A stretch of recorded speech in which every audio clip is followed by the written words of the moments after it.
All right, people, you have just seen a scene from Sherlock, which is in its second season on PBS's Masterpiece Mystery.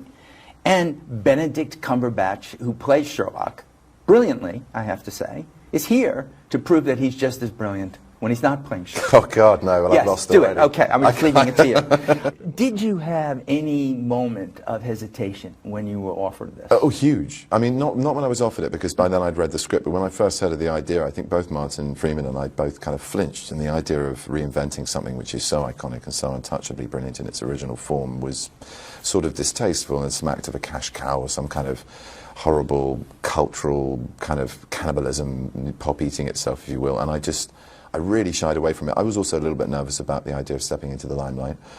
I'm realizing by playing an iconic figure, I think it's the 75th or 6th incarnation of mine, so, you know, well-trodden footsteps. Really? Yeah, so a lot of actors have had to go before. Basil Rathbone back in... And Jeremy Brett, you must know. Jeremy Brett, and Robert yes. Stevens, and I mean, it just goes on. And this guy, Robert Downey Jr. That little, yeah, that kind of, yeah. I hope he does well. He's got a lot of promise. I kind of went into it with lots of trepidation, but then I read the script and just completely fell in love with it.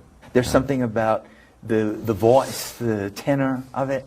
I think, well, I mean, I went back to the original books. Everyone said, well, how did you prepare for the role? I read the books because I knew that was exactly what had driven Mark and Stephen for this daring idea. And we had a lot to establish that was our own to tailor and author.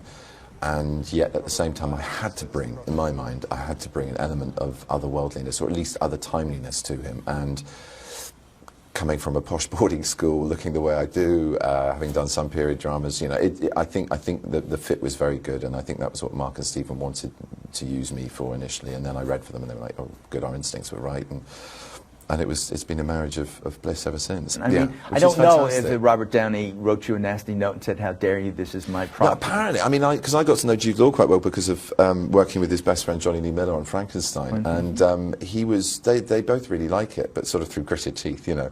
And I love their films. I think they're fantastic. They're great fun, and they're very different takes. Theirs is a sort of modern, not modern, an action thriller take on the original period, and ours is a polar reverse in many ways of what they're doing. So they can both exist in the same time and not treading each other's toes, and I'm thrilled for that. And well, I don't think that Basil Rathbone or anyone that was doing it in the beginning had anything like the first episode of season 2 with you and the dominatrix.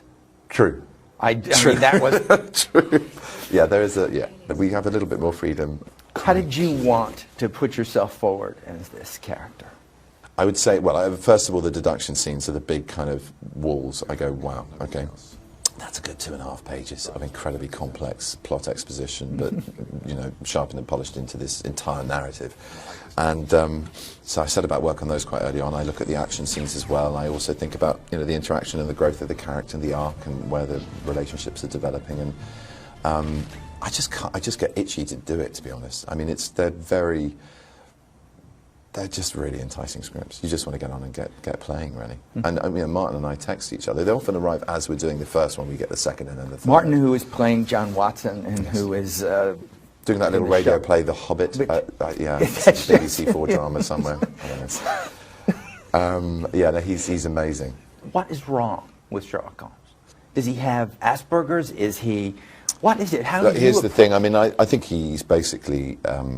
He didn't start this way. He's brilliant. He was obviously a bit of a prodigy at school and an outsider because of that. And I think what happened is, through dint of that isolating experience, he started to hone these very concentrated skills, and they require certain cut-offs. And I think ideally what he's trying to fashion himself into, because he has possibly been hurt, because he does possibly have a heart, is someone who is robotic almost in his logical capacity to deal with people and problems like a machine. And what this series is about, and the gestation of his character and the relationship with Watson that very much humanizes and grounds him, is his growth from this sort of impervious, almost superhero level of intelligence, acquired through dint of hard work, but still almost unreal.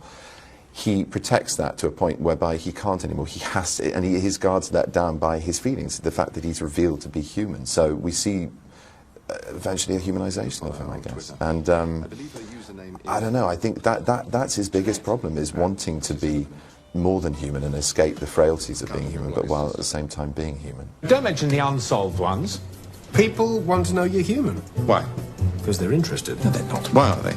And I think he's got a gold complex in a way. He wants to be something above a mere mortal. Have you picked up any of that, Benedict, by just playing him? No, your imagination works over time. Yeah. So you could be on a train coming back from Cardiff to London, and I'll be sort of looking at the guy opposite, and I'll look at the indent on his wedding ring finger, I'll look at the slight smudge on his shirt, I'll see the small bit of mud on his shoe, and I'll think about the little hair on the sort of bottom of his rolled up trouser leg. Why is that trouser leg rolled up? And the other one's tucked into a sock. Someone got dressed in a hurry. So you start to build imaginative pictures. But as he often has, you get into terrible trouble when you try to bring that into reality. And because he there are tends these to amazing come right people out. called criminal pathologists, so I understand actually do this on a daily basis. So I don't want to, as an actor, sort of slipping into the shoes of someone much better than me, I don't want to then start trying to pretend to do it in real life. You get into all sorts of trouble. But yeah, it's a tempting thing to try, definitely. It's a wonderful skill. And I think what's brilliant about him as an icon for kids, and one of the main things I wanted to come of the first series was that people would go back to the books, and they did. The sales rocketed, and it was a happy summer for the Sherlock estate, which I was thrilled about.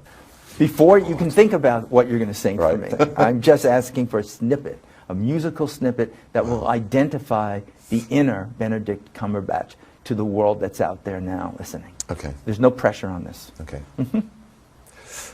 Come with me, and you'll be in a world of pure imagination. That's as much as I'm going to sing. That's it. Well, it's Willy Wonka. That was fine. That's and all right. You've Is that given all us right? all that. It is. I can't. I mean, I'm in New York. I should do a big show-stopping number. God, there's U2 numbers floating around my head. Quite ambitious, though, to do that. I don't think I would have taken you into... Oh, you're not going to... Okay, well, all right. Well, then No, I feel bad now. Maybe you Do you know what? I'll make a promise. I'll do that next time. I'll do Okay. that when I come to talk about When Trek you and come the back for The Hobbit and or Star Trek, I will give you it will all a bit of my happen. best Bono. I'm going to hold you to I'll that. give you my best Bono. Thank you.